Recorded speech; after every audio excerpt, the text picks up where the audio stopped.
Pagkagising ko nga ay bumaba ako papunta ng Highlife. Bibili kasi ako ng kakainin ko. Napasarap kasi yung tulog ko kaya hindi na ako nakakain ng tanghalian. Kaya gabi na ako nagising. Bali ito nga palang pasta yung napili kong kainin. Tapos bumili na rin ako ng itlog na nilagay dito.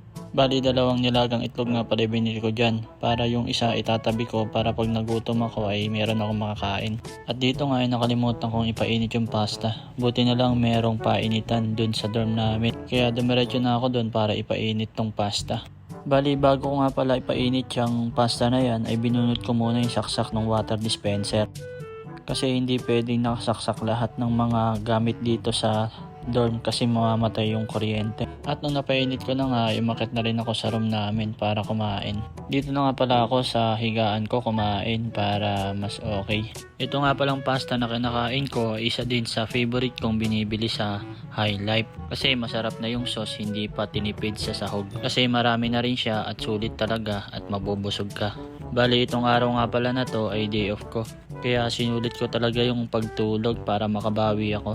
Kasi kapag may pasok ako talagang hindi ako nakakatulog ng maayos. Kaya kapag ganito na day off ko talagang sinusulit ko. At nung pagkatapos niyang kumain ay nag-scroll muna ako sa Facebook bago ako matulog. Mahirap na kasi matulog ng busog, baka mabangungot ako, mahirap na.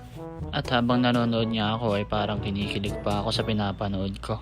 Bali ito palang pinapanood ko ay lagi ko siyang inaabangan talagang panoorin. Kasi hindi lang nakakatawa, talagang mag-good vibes ka. Bali ang pinapanood ko nga pala ay itong Kapinpin Brothers. Alam nyo ba mga bossing na isa sila sa dahilan kung bakit nagbablog ako ngayon, na nagsisimula akong mag-vlog kasi talagang na-inspire ako sa mga ginagawa nila. Talagang nakaka-good vibes. So ayun lang today's video mga bossing. Ingat tayong lahat. Bye bye.